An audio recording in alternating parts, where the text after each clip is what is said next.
আমি সম্মানের সাথেই বলছি। আপনি তো একজন বাচ্চা। আপনি বলছেন যিশুর আগের নবীদের জন্য আল্লাহ পিতা ছিলেন, কিন্তু এখন তিনি পিতা নন। এখন আপনি এখানে আমাকে ইসলাম শেখাতে এসেছেন। আমাকে অপমান করবেন না, সম্মান করুন। আপনারও লজ্জা হওয়া উচিত, কারণ আপনার কথায় বৈপরীত্য আছে। আপনি ইংরেজি বোঝেন না। ভাইটা পাগলের মতো আচরণ কর। একটা সময় ছিল যখন আমি নাস্তিকতার ফাঁদে পড়ে গিয়েছিলাম। প্রায়শই মুসলমানরা জিজ্ঞাসা করতে ভয় পায়। কেউ ফতোয়া না দিয়ে দেয় যে আমি কাফির হয়ে গেছি। একটি প্রশ্ন রয়ে গেছে, তখন এই প্রশ্ন আমাকে খুব চিন্তিত রাখতো। কাল অন্য কেউ এসে গবেষণা করবে, বলবে এটা ভুল। যে কেউ কিছু বললেই হলো না। আপনি কি হাওয়ায় কথা বলছেন? মানে চলুন, আপনি বলছেন যে এটা ভুল। আমি বলছি না, কিন্তু হোয়াটসঅ্যাপে তো 20,000 মেসেজ আসে ভাই। এমন কিছু চিহ্ন দিয়ে দেব যাতে আপনি বুঝতে পারেন। তাহলে কি আমি মিথ্যা বল? মুসলমানরা এর ব্যাখ্যা নিয়ে নিজেদের মধ্যে ভিন্নমত পোষণ করে।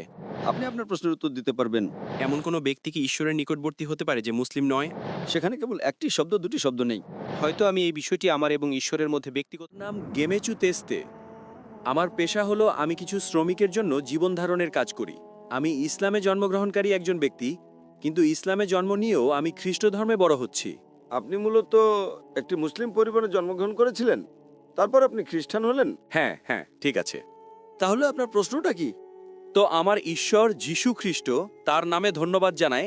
ডক্টর জাকির, আপনার জন্য আমার প্রশ্ন যোহন অধ্যায় 5 অধ্যায় 30 এবং যোহন 14 পদ 28 সম্পর্কিত। সেখানে বলা হয়েছে, আমার মনে হয় আপনি প্রশ্নটা ভুলভাবে উদ্ধৃত করছেন ভাই।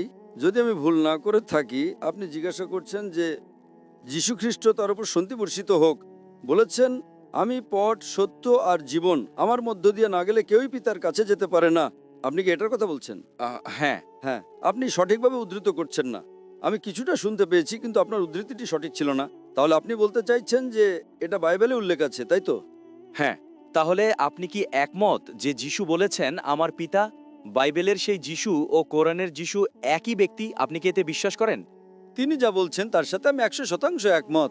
কিন্তু তিনি যখন এটা বলেন, তখন আপনি এর দ্বারা কি বোঝেন? আপনি যাই বোঝান না কেন, আমার প্রশ্ন হলো আপনি কি একমত? হ্যাঁ, আমি একমত 100%। হ্যাঁ, এখন আমি আপনার প্রশ্ন বুঝতে পেরেছি। কিন্তু আমার বিশ্বাস আপনি বাইবেল সম্পর্কে ভালোভাবে অবগত নন, কারণ আপনার উদ্ধৃতিটি অর্ধেক ছিল, এটি সঠিক ছিল না। আপনি যা বলছেন সেটা বাইবেলের যোহন অধ্যায় 5 পদ 6 থেকে উদ্ধৃত করছেন। না না না, যোহন অধ্যায় 14 পদ 28 এবং যোহন অধ্যায় 5 পদ 30। আপনি কি এই অধ্যায়গুলোর সাথে একমত? সেখানে কি বলা হয়েছে? সেখানে বলা হয়েছে আমার পিতা। যিশু বারবার বলছেন আমার পিতা। আপনি কি কোরআন এবং বাইবেলের যিশুর আমার পিতা বলার সাথে একমত? যোহনের অধ্যায় 5 পদ 30 আমি জানি। 30-30-30। এটা আমার মুখস্থ আছে। যোহনের অধ্যায় 5 পদ 30 আমি জানি। হ্যাঁ, সেখানে বলা হয়েছে, আমি নিজে থেকে কিছুই করতে পারি না, আমি যেমন শুনি তেমনই বিচার করি, এবং আমার বিচার ন্যায্য, কারণ আমি নিজের ইচ্ছা নয়, বরং আমার পিতার ইচ্ছা পূরণ করতে চাই। তো আপনি কি একমত? আমি এর সাথে একমত, কিন্তু আপনি আগে যা উদ্ধৃত করেছিলেন তা ভিন্ন ছিল। এখন আপনি অধ্যায় 5 পদ 30 উদ্ধৃত করছেন। কেন পরিবর্তন করছেন? অধ্যায় 5 পদ 30 আমার স্মৃতিতে আছে। আমি অবশ্যই একমত। যীশু খ্রিস্ট, তার উপর শান্তি বর্ষিত হোক, যোহনের অধ্যায় 5 পদ 30 বলেছেন, আমি নিজে থেকে কিছুই করতে পারি না। একমাত্র তিনি যিনি নিজে থেকে কিছুই করতে পারেন না, জিরো। আচ্ছা, আপনি একটু শুনতে পাবেন, তারপর উত্তর শুনুন। আপনি একটি প্রশ্ন করেছেন, এখন একটু উত্তর শুনুন। আপনি এখানে বিতর্ক করতে আসেননি, তাই তো? প্রশ্নোত্তর পর্বে আপনি একটি প্রশ্ন করেন আর চুপ করে থাকেন। আমি যেমন শুনি তেমনই বিচার করি, এবং আমার বিচার ন্যায্য, কারণ আমি নিজের ইচ্ছা নয়, বরং আমার পিতার ইচ্ছা পূরণ করতে চাই। তো আপনি কি একমত? আমি এর সাথে একমত। তো আমার মতে, যখন আমি বাইবেল পড়ি, যীশু খ্রিস্ট বলেছেন, আমি নিজে থেকে কিছুই করতে পারি না, এটাকে আপনি বিশ্বাস করেন? হ্যাঁ, আমি 100% বিশ্বাস করি। তাহলে যদি আপনি বিশ্বাস করেন যিশুর একজন পিতা আছেন, কোরআনে, পুরো কোরআনে ঈশ্বর, আপনি যা বলছেন, খ্রিস্ট ধর্মে পিতা হলেন ঈশ্বর, তাই না? তাহলে পুরো কোরআনে পিতা শব্দের কোনো উল্লেখ নেই। আপনারা তো আল্লাহকে আমার পিতা বলে ডাকেন না, তাই না? অবশ্যই আমরা ডাকি না। তাহলে এই ভিত্তিতে যিশু মুসলিম নন। যখন কেউ বলে আল্লাহ আমার পিতা, তখন সে ইসলাম থেকে বেরিয়ে যায়, তাই না? সঠিক। তাহলে আপনি কিভাবে বলেন যিশু, যিনি বারবার বলছেন আমার পিতা, অথচ আপনি তাকে প্রত্যাখ্যান করেন? ভাই, যীশু খ্রিস্ট তার উপর শান্তি বর্ষিত হোক, তিনি নবী মোহাম্মদের আগে এসেছিলেন। কারণ হলো, শুনুন, আমি সম্মানের সাথেই বলছি। ভাই, আপনি যদি ডিবেট করতে চান তাহলে হল বুক করুন। এটা প্রশ্নোত্তর পর্ব। আপনি কি ইংরেজি বোঝেন? প্রশ্নোত্তর পর্বে আপনি একটা প্রশ্ন করেন আর চুপ করে থাকেন। আচ্ছা, চুপ থাকলাম। আপনি একটা প্রশ্ন করেছেন, এখন চুপ করে থাকেন। আমি আপনাকে গুরুত্বপূর্ণ প্রশ্ন করেছি। আমি উত্তর দিচ্ছি, আপনি কি চুপ থাকবেন? এটা কোনো বিতর্ক সভা নয়। যদি আপনি বিতর্ক করতে চান তাহলে আফ্রিকার সবচেয়ে বিখ্যাত পাদ্রীকে ডাকেন, যিনি 30-40 হাজার মানুষ জোগাড় করতে পারবেন। আমি তার সাথে বিতর্ক করব। বুঝতে পেরেছেন? আপনি তো একজন বাচ্চা, আপনার সাথে বিতর্ক করে কি লাভ? আপনি আমাকে বলেছেন যে ইসলামে যে কেউ আল্লাহকে পিতা বললে সে ভুল। অবশ্যই এটা ভুল, কারণ পিতা সর্বশক্তিমান ঈশ্বরের কোনো গুণবাচক নাম নয়। ঠিক আছে? হ্যাঁ, কিন্তু এটা কোরআন নাজিল হওয়ার পরের বিধান। যীশুখ্রিস্ট কোরআন নাজিল হওয়ার আগে এসেছিলেন, তাই যীশুখ্রিস্টের জন্য যখন মোহাম্মদ সাল্লাল্লাহু আলাইহি ওয়াসাল্লাম আসেননি, তখন তার মোহাম্মদের উপরে বিশ্বাস করার কোনো প্রশ্নই ছিল না। তিনি শুধু ভবিষ্যৎবাণী করেছিলেন। বুঝতে পেরেছেন? সুতরাং কোরআনের সমস্ত আইন কোরআন নাজিল হওয়ার পরে প্রযোজ্য। যীশুখ্রিস্ট কোরআন নাজিল হওয়ার আগে এসেছিলেন। আপনি কি বুঝতে পেরেছেন? সুতরাং যেহেতু যীশুখ্রিস্ট তার সময় আল্লাহর একজন রাসূল ছিলেন, তিনি যা প্রচার করেছিলেন তা সঠিক ছিল। কিন্তু আপনি যদি কোনো ভুল শিক্ষা পান, তার সাথে আমরা একমত নই। তাই আমি বলছি, যীশুখ্রিস্ট তার উপর শান্তি বর্ষিত হোক, বাইবেলে বলেছেন, যদিও আমি পুরো বাইবেলকে ঈশ্বরের বাণী বলে মনে করি না, কিন্তু এই পদটি যোহনের অধ্যায় 5 পদ 30, আমি একমত যে এটা 100% সঠিক।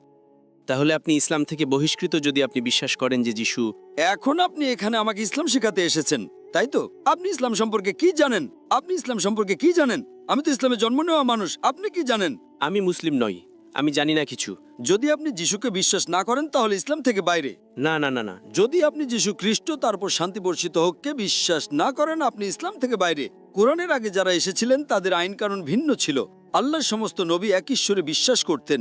সেই সময় এমন কোনো নিয়ম ছিল না যে আপনি ঈশ্বরকে আল্লাহকে পিতা বলতে পারবেন না। যিশু খ্রিস্ট আল্লাহর একজন রাসূল ছিলেন। তাহলে আল্লাহর রাসূল ছিলেন তিনি বলছেন, আমি নিজে থেকে কিছুই করতে পারি না। এর মানে তিনি শূন্য। তাহলে আল্লাহ কি পরিবর্তন করছেন?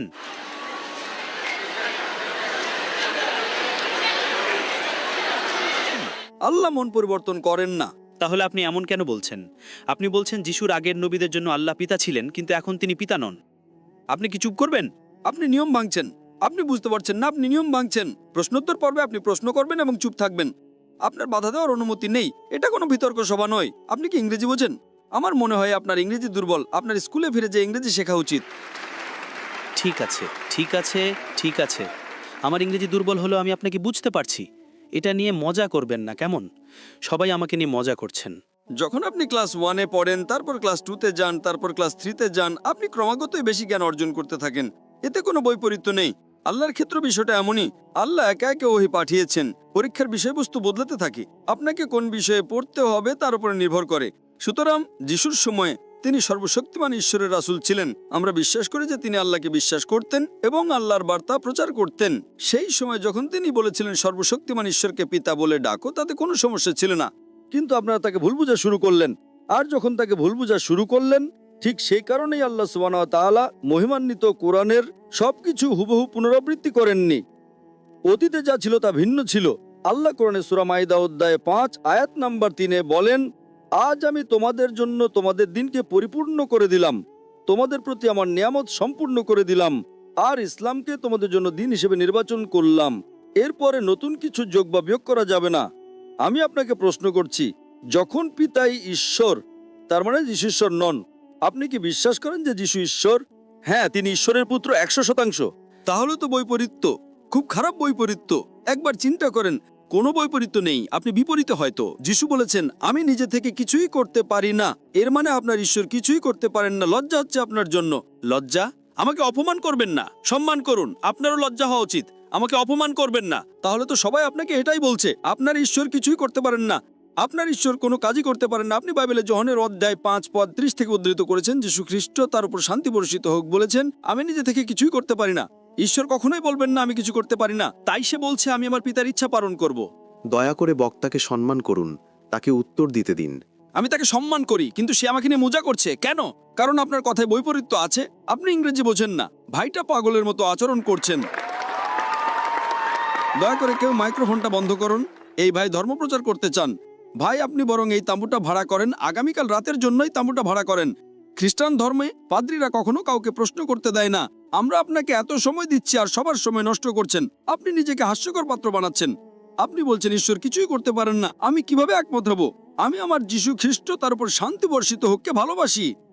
আপনি যদি তাকে ভালো না বাসেন সেটা আপনার সমস্যা। আমি কি আমার প্রশ্ন শেষ করতে পারি? ভাই, আপনি কি মাইকটা ধরতে পারেন? তো এই ভাই বাইবেলের যোহনের অধ্যায় 5:30 থেকে উদ্ধৃত করছেন, যীশু খ্রিস্ট তার উপর শান্তি বর্ষিত হোক বলেছেন, আমি নিজে থেকে কিছুই করতে পারি না। সর্বশক্তিমান ঈশ্বর কোনো ধর্মেই কখনোই বলবেন না আমি কিছু করতে পারি না। সুতরাং এটা প্রমাণ করে যীশু খ্রিস্ট তার উপর শান্তি বর্ষিত হোক ঈশ্বর ছিলেন না। যদি আপনি ইংরেজি না বোঝেন সেটা আপনার সমস্যা, আমার সমস্যা নয়। আর আপনি একই কথা বারবার বলেই যাচ্ছেন। নাম ইয়াসমা আসাদ গিল এবং আমি একজন অভিনেত্রী। একটা সময় ছিল যখন আমি নাস্তিকতার ফানে পড়ে গিয়েছিলাম, যখন আমি আমার স্নাতক করছিলাম। কিন্তু আলহামদুলিল্লাহ আপনার ভিডিও এবং আপনার লেকচার শুনে আমি আমার ধর্মে ফিরে এসেছি এবং আমার বিশ্বাসকে আমার কাছে ফিরিয়ে দিয়েছে। তাই এর জন্য আলহামদুলিল্লাহ। এবং আমার দেশে, বিশেষ করে আমার শহরে আসার জন্য আপনাকে ধন্যবাদ। তো প্রশ্নটি হলো, যদি আমি কিছু ভুল বলি তবে আমাকে ক্ষমা করবেন, কারণ আমার জ্ঞান অনেক সীমিত। কিন্তু যখন আমি গবেষণা করছিলাম তখন বাকি সব কিছুই আমি বুঝতে পেরেছিলাম, কিন্তু একটি প্রশ্ন রয়ে গেছে। সেটি হলো এই যে পূর্ব নির্ধারণের ধারণা এবং তারপর আমাদের অর্থাৎ মানুষ এবং জিনদের স্বাধীন ইচ্ছাশক্তি থাকার ধারণা, তাই না? তো যদি সবকিছু আগে থেকে লিখে দেওয়া হয়ে থাকে, যদি সবকিছু পূর্ব নির্ধারিত হয়, তাহলে এই যে ধারণা যে যদি একজন চোর কোথাও চুরি করে তাহলে সেটা কি আগে থেকেই লেখা ছিল না? তার জবাবদিহিতা কি স্বাধীন ইচ্ছাশক্তি অনুসারে? বোন একটি গুরুত্বপূর্ণ প্রশ্ন জিজ্ঞাসা করেছেন এবং তিনি বলছেন যে তিনি আগে একজন অভিনেত্রী ছিলেন এবং নাস্তিকতার জালে ফেঁসে গিয়েছিলেন এবং আমার ভিডিও এবং লেকচার শোনার পর আলহামদুলিল্লাহ তিনি দিনের দিকে ফিরে এসেছেন এবং আল্লাহ সুবহানাহু ওয়া তাআলা তাকে হেদায়েত দিয়েছেন। আমি আপনাকে ধন্যবাদ জানাতে চাই যে আপনি ফিল্ম ইন্ডাস্ট্রি থেকে ফিরে এসে সঠিক পথে এসেছেন। এটা খুব কঠিন। যদি মিডিয়ার জালে কেউ ফেঁসে যায় তবে বেরিয়ে আসা মুশকিল, কিন্তু আল্লাহ তাআলা অনেক মানুষকে হেদায়েত দিচ্ছেন, আপনাকে আল্লাহ হেদায়েত দিয়েছেন। তার মূল প্রশ্ন হলো তাকদীর সম্পর্কে, নিয়তি এবং স্বাধীন ইচ্ছা শক্তি নিয়ে, যে যদি আল্লাহ সুবহানাহু ওয়া তাআলা আমার তকদিরে লিখে দেন যে আমি মদ পান করব আর আমি মদ পান করি, তাহলে দায়ী কে? আল্লাহ? নাউজুবিল্লাহ। এই প্রশ্নটি খুব সাধারণ, কিন্তু প্রায়শই মুসলমানরা জিজ্ঞাসা করতে ভয় পায়। কেউ ফতোয়া না দিয়ে দেয় যে আমি কাফির হয়ে গেছি। আল্লাহ সুবহানাহু ওয়া তাআলা কোরআন মাজিদে মানুষকে প্রশ্নোত্তরের জন্য উৎসাহিত করেন। তাই কোরআন মাজিদে আপনি পড়বেন 322 বা 323 বার বলা হয়েছে কুল, কলু, এবং 323 বার আল্লাহ বলেন কুল, তাদের বলো। অর্থাৎ কোরআন মাজিদে একটি প্রশ্ন উত্তরের বই। 322 বার জিজ্ঞাসা করা হয়েছে এটা কি প্রশ্ন, আল্লাহ বলেন কুল, বলো। তারা জিজ্ঞাসা করলো আল্লাহকে, কুল হু আল্লাহু আহাদ। তো এই কুল প্রশ্ন করা কোনো খারাপ জিনিস নয়, কিন্তু এই প্রশ্নটা খুব সাধারণ যে আমরা তাকদিরে বিশ্বাস করি, এটা আমাদের ঈমান। তাহলে আল্লাহ তাআলা যদি তাকদিরে লিখে দেন যে আমি মদ পান করব আর আমি মদ পান করি, তাহলে দায়ী কে? আল্লাহ? নাউজুবিল্লাহ। এর উত্তর হলো আমাদের বুঝতে হবে তাকদিরের মানে কি। এই প্রশ্ন যখন আমি দাওয়াতের ময়দানে প্রায় 35 বছর আগে শুরু করেছিলাম, তখন এই প্রশ্ন আমাকে খুব চিন্তিত রাখতো। কেউ আমাকে জিজ্ঞাসা করেনি। এটা আল্লাহর রহমত। আল্লাহর রহমত যে উত্তর পাওয়ার পরেই মানুষ জিজ্ঞাসা করে। তো প্রথম কয়েক বছর অনেক গবেষণা করেছি, কিন্তু কোনো কিতাবে উত্তর পাইনি। উত্তর পেলাম, তারপর আমি আমাদের জিজ্ঞাসা করলাম এটা কি সঠিক। তারা বললেন মাশাআল্লাহ, ভালো উত্তর। এখন আমি আপনাদের সামনে পেশ করছি। আমি উদাহরণ দিই যে যদি একজন শিক্ষক ক্লাসরুমে 100 জন ছাত্রকে পড়ান, 1 বছর পড়ানোর পর পরীক্ষার আগে শিক্ষক বলেন এই ছাত্রটি পরীক্ষায় প্রথম হবে, এই ছাত্রটি দ্বিতীয় হবে, আর এই ছাত্রটি ফেল করবে। ক্ষমা করবেন, আপনাকে উদাহরণ দিচ্ছি শুধু আপনার জন্য। আর পরীক্ষার পর এটাই সঠিক প্রমাণিত হয় এই ছাত্র ফার্স্ট ক্লাস, এই ছাত্র সেকেন্ড ক্লাস, এই ছাত্র ফেল করে। আমার প্রশ্ন হলো, যে ছাত্রটি ফেল করলো সে কি বলতে পারে যে শিক্ষক ভবিষ্যৎবাণী করেছিলেন বলেই, যেহেতু শিক্ষক ভবিষ্যৎবাণী করেছিলেন যে আমি ফেল করব তাই আমি ফেল করেছি, সে কি এটা বলতে পারে? হ্যাঁ কি না? না। শিক্ষক দেখতেন যে এই ছাত্রটি মেধাবী, ঠিকমতো হোমওয়ার্ক করে, বুদ্ধিমান, এই ছাত্রটি মাঝারি, আর এই ছাত্রটি ক্লাস ফাঁকি দিত, ক্লাসে আসতো না, সিনেমা দেখত। তো শিক্ষক দেখেই ভবিষ্যৎবাণী পড়েছিলেন, আর শিক্ষক প্রায়শই সঠিক হন। কিন্তু তিনি মানুষ, ভুলও হতে পারে। ঠিক একইভাবে আল্লাহ সুবহানাহু ওয়া তাআলা একজন মানুষ নন। আল্লাহর কাছে অদৃশ্যের জ্ঞান আছে। আল্লাহ আগে থেকেই জানেন আপনি কোন সিদ্ধান্ত নিতে চলেছেন। উদাহরণস্বরূপ, এক ব্যক্তি একটা চৌরাস্তায় আসে, সে 4টে রাস্তার মধ্যে একটা বেছে নিতে পারে, রাস্তা নাম্বার 1, রাস্তা নাম্বার 2, রাস্তা নাম্বার 3, রাস্তা নাম্বার 4। সে বেছে নেয় রাস্তা নাম্বার 2। পছন্দটা কার? মানুষের, হ্যাঁ কি না? কিন্তু আল্লাহ সুবহানাহু ওয়া তাআলার কাছে ইলমে গায়েব আছে যে 5ই অক্টোবর রাত 1টার সময়, রাত 1:15 এই চৌরাস্তায় সে আসবে। তার কাছে 4টে পছন্দ থাকবে, রাস্তা নাম্বার 1, 2, 3, 4। আল্লাহ জানেন সে রাস্তা নাম্বার 2 বেছে নেবে। তো আল্লাহ তাকদিরে লিখে দেন আগে থেকেই যে এই মানুষটা 5ই অক্টোবর রাত 1:15 রাস্তা নাম্বার 2 বেছে নেবে। তো রাস্তা নাম্বার 2 কে বেছে নিব, আল্লাহ নাকি সেই মানুষটা বেছে নিয়েছে? তাহলে দায়ী কে, আল্লাহ না মানুষ? মানুষ। সে এগিয়ে যায়, আরো 3টে রাস্তা আসে, রাস্তা এ, রাস্তা বি, রাস্তা সি। সে রাস্তা এ বেছে নেয়। আল্লাহ জানেন সে রাস্তা এ বেছে নেবে, তিনি লিখে দেন। দায়ী কে?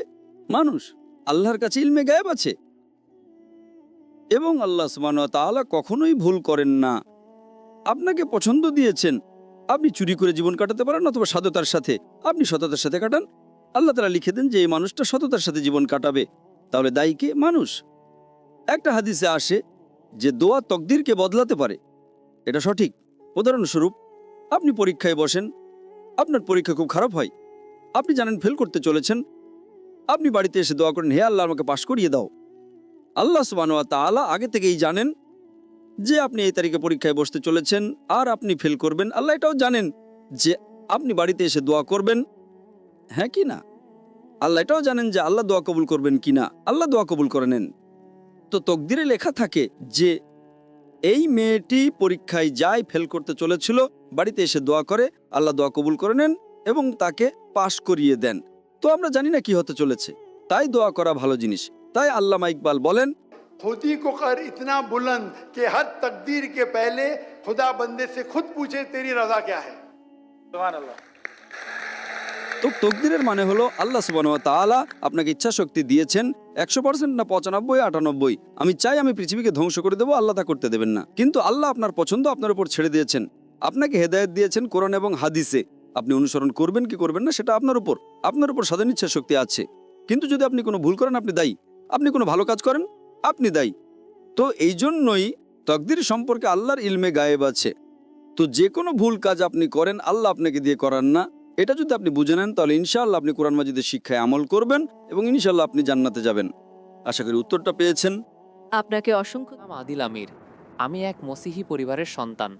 স্যার, আমি আপনার ভিডিও সবসময় শুনি এবং খুব লাইকও করি।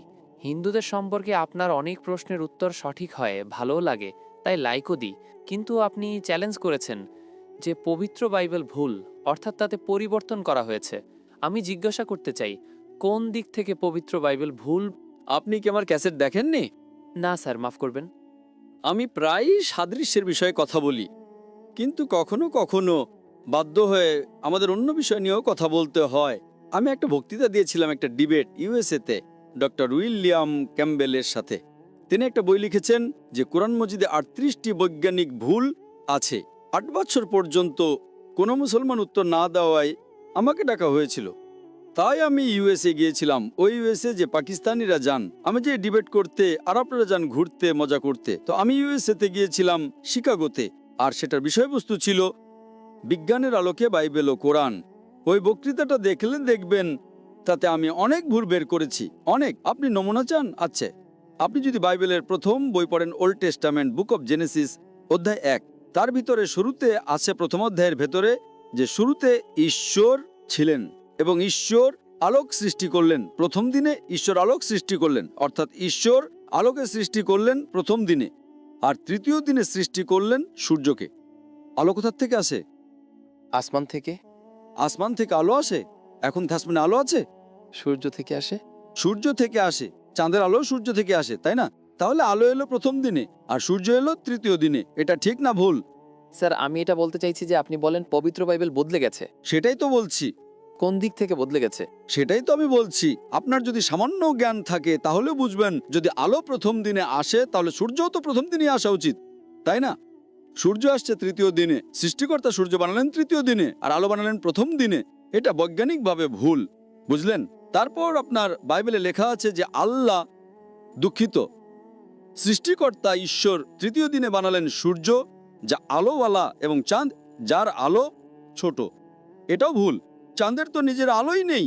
আজকের বিজ্ঞান বলে যে চাঁদের নিজস্ব কোনো আলো নেই, চাঁদের আলো হলো প্রতিফলিত আলো। কোরআনে লেখা আছে সূর্যের আলোকে বলা হয়েছে সিরাজ, দিয়া আর ওয়াহাজ। মানে টর্চ, উজ্জ্বল মহিমা, প্রদীপ।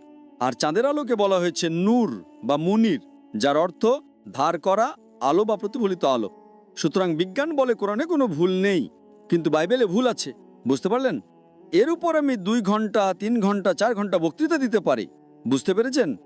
স্যার আমি একদমই বুঝতে পারিনি। আমি এটা বলতে চাইছি, আমার প্রশ্ন হলো, যদি কাল কেউ উঠে পবিত্র বাইবেল সম্পর্কে কিছু বলে, যেমন আপনি বলেন সূর্যের কথা, ঠিক আছে, সৃষ্টিকর্তা প্রথম দিনে আকাশ এবং পৃথিবী সৃষ্টি করেছেন, কিন্তু তখন তো বাইবেলের সূর্যের কোনো উল্লেখ নেই। এখন যদি কেউ এসে বলে যে প্রথম দিনে সৃষ্টিকর্তা সূর্যও সৃষ্টি করেছেন, তাহলে? আরে ভাই সাহেব, আমি আপনাকে রেফারেন্স দিচ্ছি, যে কেউ বললেই হলো নাকি? আপনি বাইবেল পড়েছেন? আপনি বাইবেল পড়েছেন? না, পড়িনি, কিন্তু শুনেছি অনেক। পড়েননি, কিন্তু আমি পড়েছি এবং আমিই বলছি। তার মানে আপনি ঠিক না আমি ঠিক? আমি বাইবেল পড়েছি, আমি বাইবেলের রেফারেন্স দিচ্ছি। যে কেউ কিছু বললেই হলো না। আপনি কি হাওয়ায় কথা বলছেন? বাইবেলের জেনেসিস, আপনি হয়তো জেনেসিস সম্পর্কে শোনেননি। জেনেসিস শুনেছেন? না। শোনেননি, তাই না? খ্রিস্টানরা বাইবেল পড়ে নাকি? যদি না পারেন তাহলে অন্তত যার জ্ঞান আছে তার কথা তো মানুন। আপনার বড় বড় পাদ্রীদের সাথে আমার ডিবেট হয়েছে, ঠিক কি না? আপনার জ্ঞান নেই, কিন্তু আমি পাদ্রীকে হারিয়েছি, তাহলে তো স্বীকার করা উচিত, হ্যাঁ কি না? না স্যার, আমি কখনো আপনার কোনো ডিবেট কোনো পাদ্রীর সাথে শুনিনি। হ্যাঁ, ডিবেট শুনেননি তো এটা কি আমার ভুল? আপনি গুগল করুন, ইউটিউব জানেন তো? জি। তাদের সিনেমা দেখেন? না, সিনেমা না। সিনেমা দেখেন না? ইউটিউবে ডক্টর জাকির নায়েক এবং ডক্টর উইলিয়াম ক্যাম্বেল টাইপ করুন, ডিবেট চলে আসবে, মাত্র 4.5 ঘন্টার, সব পাবেন সেখানে। তারপর আপনি বাইবেল নিন, খুলুন, হিন্দিতে পড়ুন, উর্দুতে পড়ুন, ইংরেজিতে পড়ুন, রেফারেন্সগুলো মিলিয়ে দেখুন। তারপর কাল এটা বলবেন না যে আমি পড়িনি। আপনি পড়েননি, তাহলে যে ব্যক্তি পড়েছে তার সাথে তর্ক করা উচিত না? যে ব্যক্তি পড়াশোনা করেছে, বাইবেল পড়েছে, আপনি বাইবেল না পড়ে তার সাথে তর্ক করছেন, এটা কি ঠিক? ঠিক নয়, কিন্তু আমি এটা বলতে চাই স্যার, যে মানে চলুন, আপনি বলছেন যে এটা ভুল হলো। আমি বলছি না, যেই বাইবেলের উপর গবেষণা করে সেই বলে, আমি একা বলি না। আসলে স্যার কিভাবে? কাল অন্য কেউ এসে গবেষণা করবে, বলবে এটা ভুল, তারপর প্রমাণও তো করতে হবে যে এটা এমন। এখন ভুল শব্দ তৈরি করে বলা হলো এটা এমন হয়ে গেছে, তেমন হয়ে গেছে। এইভাবে তো পবিত্র বাইবেল কখনো ভুল হতে পারে না। পবিত্র বাইবেল নিজের প্রশংসা নিজেই বর্ণনা করে, ও নিজেই নিজের সত্যতা বর্ণনা করে। আপনি কি বাইবেল পড়েছেন? স্যার আমাদের বড় বড় এখন আমি একজন মেডিকেল ডাক্তার, আপনি যদি বলেন অপারেশন এইভাবে করুন, তাহলে কি আমি আপনার কথা মানবো? আপনাকে একজন লোক এসে বলবে ভাই এসব ছাড়ুন, আপনার মা যদি অসুস্থ হন, হার্ট অ্যাটাক হয়, কোনো লোক যে ডাক্তার না সে এসে বলবে এভাবে অপারেশন করুন, আপনি কি মানবেন? মানবেন কি? আপনি কি দেখবেন? আপনি ডিগ্রি দেখবেন, তাই না? ঠিক কি না? আপনার মা যদি কাল অসুস্থ হন, হার্ট অ্যাটাক হয়েছে, রাস্তার কোনো লোক এসে বলবে আমি অপারেশন করব, আপনি তাকে অনুমতি দেবেন? না। আপনি কি দেখবেন? প্রথমে তদন্ত করবেন সে ডাক্তার কিনা, তাই না? জি। যদি সে বলে না আমি ডাক্তারি পড়িনি এবং এসে তর্ক করবে, তো আপনি কি করবেন? 2-4টা চড় মারবেন না তাকে? বলবেন ভাই আমার মাকে হাত লাগাবি না, ঠিক কি না? জি। তো আপনি সেই লোকটার মতোই কাজ করছেন। আমি পড়ছি, আমি রেফারেন্স দিচ্ছি, আপনি বলছেন পড়েননি, তারপরও তর্ক করছেন। এত বড় সমাবেশের সামনে আপনি প্রশ্ন করছেন আর আমি রেফারেন্স দিচ্ছি। জেনেসিস অধ্যায় 1, জেনেসিস অধ্যায় 1 ভার্স 1, জেনেসিস অধ্যায় 1 ভার্স 4, আর আপনি বলছেন আমি পড়িনি। আসলে স্যার আপনি আমাকে এটা উর্দুতে বলে দিন। আমি তো উর্দুতেই বলছি। আপনি বলে দিন কিসে লেখা আছে? এটা কি ইঞ্জিলে লেখা নাকি পুরানো ওল্ড টেস্টামেন্টে লেখা? কিসে লেখা আছে? জেনেসিস আদি পুস্তক, উর্দুতেও এটাকে জেনেসিসই বলে। আপনি পড়েননি তো? বাইবেলে কটা বই আছে? আমি কখনো এত গবেষণা বা পড়াশোনা করিনি। তাহলে যে পড়েছে তার কথা তো মানুন। পড়েননি আর তর্ক করছেন, এটা স্কুলে গিয়ে শিক্ষকের সাথে তর্ক করার মতো করছেন। এখনো আপনি বলবেন যে আপনি যে সত্যি বলছেন তার কি প্রমাণ? বাইবেলে 66টি বই আছে। কটা? 66। যদি আপনি প্রটেস্ট্যান্ট হন, যদি আপনি ক্যাথলিক হন, তাহলে 73টি। 70 আর 3 কত? 73টি। হ্যাঁ, এখন আপনার মনে ঘুরপাক খাচ্ছে। আপনি কি জানতেন যে বাইবেলে 73টি বই আছে? জানতেন কি জানতেন না? না, শুনিনি কখনো। তাহলে কি আমি মিথ্যা বলছি? আপনি শোনেননি? এতে ভুলটা আমার না আপনার? আপনি আপনার পাদ্রীকে জিজ্ঞাসা করুন। ঠিক আছে স্যার, মাফ করবেন। আপনি এক স্রষ্টা বিশ্বাস করেন? জি। আপনি ঈসা আলাইহিসসালাম কি স্রষ্টা মানেন? জি। কি প্রমাণ আছে? কোথায় লেখা আছে যে ঈসা আলাইহিসসালাম স্রষ্টা? আপনি যদি আমাকে বাইবেলের ভিতর থেকে এমন একটা জায়গা দেখাতে পারেন যেখানে ঈসা আলাইহিসসালাম নিজে স্পষ্টভাবে বলেছেন যে আমি স্রষ্টা, তাহলে আমি আজকেই খ্রিস্টান ধর্ম গ্রহণ করতে প্রস্তুত। কেউ আপনাকে বোকা বানিয়েছে? কি বানিয়েছে? মাফ করবেন স্যার, আমি আপনার হোয়াটসঅ্যাপে আয়াতগুলো পাঠিয়ে দেব, আপনি অবসর সময় পড়বেন স্যার। বাকিটার জন্য মাফ করবেন। এখন কি আয়াত মনে নেই? আসলে স্যার এখন আমার মনে নেই। আমি কোনো ভুল শব্দ বলতে চাই না। আপনার হোয়াটসঅ্যাপ নাম্বার আমি সেভ করে নিয়েছি। কিন্তু হোয়াটসঅ্যাপে তো 20,000 মেসেজ আসে ভাই। আপনার নাম্বার আসবে কি আসবে না কে জানে। আপনার মেসেজটা তো দেখে তো আমাকে দেবেই না, বলবে বোকার মতো প্রশ্ন, একপাশে রাখো। 20,000 প্রশ্ন থেকে বেছে আমাকে 100টা ভালো প্রশ্ন দেওয়া হয়, সেই 100টা থেকে আমি 20টা বাছি। কি সম্ভাবনা আছে যে আপনারটা আমি পাবো? 0.0001%। ঠিক? স্যার, আমি এমন কিছু চিহ্ন দিয়ে দেব যাতে আপনি বুঝতে পারেন। কেমন চিনো? আপনি আপনার ব্যক্তিগত নাম্বার দিন, আমি তাতে পাঠিয়ে দেব যদি আপনার মনে হয় তো। আমি কি বোকা? আপনি কি আমাকে বোকা মনে করেন? এখানে আপনি এত সময় নষ্ট করছেন, এত লোক আসছে, আর আপনি বলছেন যে ঈসা আলাইহিস সালাম স্রষ্টা, এটা বাইবেলে লেখা আছে। আপনার যে পাদ্রীরা আমার সাথে ডিবেট করে তারা প্রমাণ করতে পারেনি, আর আপনি প্রমাণ করতে চলেছেন। স্যার, কত কত এত পণ্ডিতদের সাথে বিতর্ক হয়েছে, আমি অনেক পণ্ডিতকে পরাজিত করেছি। একটা পণ্ডিত যার যোগ্যতা আছে সে আমার সামনে তো আসুক, ঠিক কি না? আপনার পাকিস্তানে যদি কোনো খ্রিস্টান পণ্ডিত থাকেন যিনি তার বক্তৃতার জন্য 20,000 মানুষ নিয়ে আসতে পারেন, আমি তার সাথে ডিবেট করতে প্রস্তুত। পাকিস্তানেই ডিবেট করে নেব, ঠিক কি না? বাইরে যাওয়ার দরকার নেই। জি, ঠিক আছে, খোদা হাফেজ। খোদা। এবং আমি একজন অজ্ঞেয়বাদী। স্যার, আপনি এর আগে অনেকবার বলেছেন যে কোরআন নিখুঁতভাবে নির্ভুল, অন্যান্য ধর্মগ্রন্থের মতো নয়। কিন্তু এত নিখুঁতভাবে সংরক্ষিত হওয়ার পরেও মুসলমানরা এর ব্যাখ্যা নিয়ে নিজেদের মধ্যে ভিন্নমত পোষণ করে, ঠিক যেমন ইহুদি, খ্রিস্টান, হিন্দু এবং অন্যরা তাদের নিজ নিজ ধর্মগ্রন্থ নিয়ে করে থাকে। তাহলে শেষ পর্যন্ত কে ঠিক করবে কোন ব্যাখ্যাটি সঠিক, এবং আমরা কিভাবে নিশ্চিত হতে পারি যে আমরা সত্যি ঈশ্বরকে খুঁজছি, শুধুমাত্র আমাদের পূর্বের বিশ্বাসের সমর্থন খুঁজছি না? আর যদি ভালোবাসা, নম্রতা শিখে একজন মুসলিমের চেয়ে ঈশ্বরের বেশি নিকটবর্তী হতে পারে, এটা কি সম্ভব যে এমন কোনো ব্যক্তি কি ঈশ্বরের নিকটবর্তী হতে পারে যে মুসলিম নয়? ভাই প্রশ্ন করেছেন যে আমি বিশ্বাস করি কোরআন ঈশ্বরের বাণী, এটি নিখুঁত, এতে কোনো ভুল নেই, কিন্তু তারপরেও এর বিভিন্ন ব্যাখ্যা রয়েছে। এটি আপনার প্রশ্নের প্রথম অংশ। দ্বিতীয় অংশ হলো এমন কোনো ব্যক্তি কি ঈশ্বরের নিকটবর্তী হতে পারে যে মুসলিম নয়, এটি আপনার দ্বিতীয় প্রশ্ন, তাই তো? হ্যাঁ স্যার। প্রথম অংশের ব্যাপারে বলি, কোরআন হলো আল্লাহ সুবহানাহু ওয়া তাআলার বাণী। অনুবাদ করার সময় শব্দের ব্যবহারে ভিন্নতা আসতে পারে, অনুবাদকেরা ভিন্ন ভিন্ন শব্দ ব্যবহার করতে পারেন, কিন্তু মূল আরবি সম্পূর্ণরূপে ঈশ্বরের বাণী। সেখানে কেবল একটি শব্দ, দুটি শব্দ নেই, কিন্তু অনুবাদ ভিন্ন হতে পারে। বোঝার ক্ষেত্রে সমস্যা বা পার্থক্য থাকতে পারে, কিন্তু আরবি ভাষায় একই। যখন কোনো পার্থক্য দেখা দেয়, যদি একটা আয়াতে দুটি অর্থ হতে পারে, তখন আপনাকে শরণাপন্ন হতে হবে হাদিসের, যা নবীর বাণী। হাদিস হলো কোরআনের তাফসির। তাই যখন আমরা সহিহ হাদিস পড়ি, তখন সহিহ হাদিস আমাদের আরও তথ্য দেয়। যদি একটা আয়াতের দুটি অর্থ হতে পারে, তখন আমরা হাদিসে যাই এবং যাচাই করি। হাদিসে আমরা তাফসির পাই। কোরআনের তাফসির বা ব্যাখ্যা হলো হাদিস, এতে আরও বিস্তারিত বিবরণ রয়েছে। সুতরাং আপনি যদি হাদিস ভালোভাবে জানেন, তাহলে একটি আয়াতের দুটি অর্থ থাকলেও হাদিস আপনাকে বলে দিলে কোন অর্থটা সঠিক। আবার অনেক সময় উভয় অর্থই সঠিক হতে পারে। আপনার দ্বিতীয় প্রশ্নে আসি, যে ব্যক্তি মুসলিম নয় সে কি ঈশ্বরের বেশি নিকটবর্তী হতে পারে? মুসলিম শব্দের সংজ্ঞা কি? মুসলিম মানে হলো সেই ব্যক্তি যে সর্বশক্তিমান ঈশ্বরের কাছে নিজের ইচ্ছাকে সমর্পণ করে। অমুসলিম হলো এমন একজন ব্যক্তি যে ঈশ্বরের কাছে নিজের ইচ্ছাকে সমর্পণ করে না।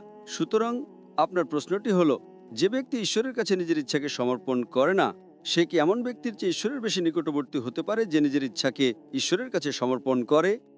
আপনি কি আমার কথা বুঝতে পেরেছেন?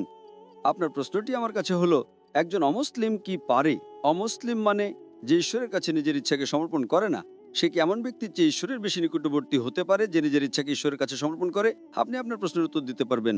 হ্যাঁ স্যার। তাহলে আপনি কি আপনার প্রশ্নের মাঝখানে বিভ্রান্তি বা সমস্যাটি বুঝতে পেরেছেন? হ্যাঁ। তার মানে উত্তরটি হলো না। তার মানে যে ব্যক্তি অমুসলিম, যে ব্যক্তি ঈশ্বরের কাছে নিজের ইচ্ছাকে সমর্পণ করে না, সে কখনোই এমন ব্যক্তির চেয়ে ঈশ্বরের বেশি নিকটবর্তী হতে পারে না যে নিজের ইচ্ছাকে ঈশ্বরের কাছে সমর্পণ করে। একজন অমুসলিম কখনোই একজন মুসলিমের চেয়ে ঈশ্বরের বেশি নিকটবর্তী হতে পারে না। আপনি উত্তর পেয়েছেন? ঠিক আছে ভাই, আপনি এক ঈশ্বরে বিশ্বাস করেন? আমি ঈশ্বরের একত্ববাদী বিশ্বাস করি। মাশাআল্লাহ। আপনি কি বিশ্বাস করেন যে নবী মুহাম্মদ ঈশ্বরের দূত? আমি বিশ্বাস করি মোহাম্মদ ঈশ্বরের কর্মীদের মধ্যে একজন, আমাদের মতোই, যিনি ঈশ্বরের ব্যবস্থা চালাতে সাহায্য করেন। তিনি অবশ্যই একজন মানুষ, কিন্তু আমি জিজ্ঞেস করছি আপনি কি বিশ্বাস করেন তিনি ঈশ্বরের একজন দূত? হ্যাঁ, তিনি ঈশ্বরের দূতদের মধ্যে একজন। মাশাআল্লাহ। হ্যাঁ, তিনি একজন। আরও অনেক দূত আছেন, শত শত হাজার হাজার। ভাই, ইসলামে দুটি জিনিস প্রয়োজন। এক, বিশ্বাস করা যে ঈশ্বর এক। আপনি কি যিশুকে ঈশ্বর মনে করেন? না। মাশাআল্লাহ। আপনি কি বিশ্বাস করেন যিশু ঈশ্বরের দূত? হ্যাঁ, তিনি ঈশ্বরের দূতদের একজন। খুব ভালো। ইসলামে প্রবেশের জন্য একজন ব্যক্তির ন্যূনতম দুটি মানদণ্ড প্রয়োজন।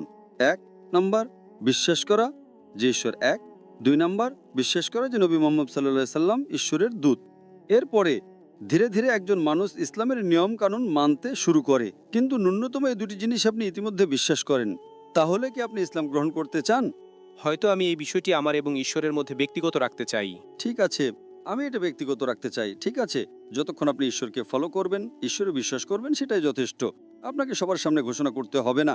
আমি আল্লাহর কাছে আপনার হেদায়েতের জন্য দোয়া করি এবং আল্লাহ সুবহানাহু ওয়া তাআলা যেন আপনাকে পথ দেখান এবং আপনি যেন ঈশ্বরের আরো বেশি নিকটবর্তী হতে পারেন ভাই।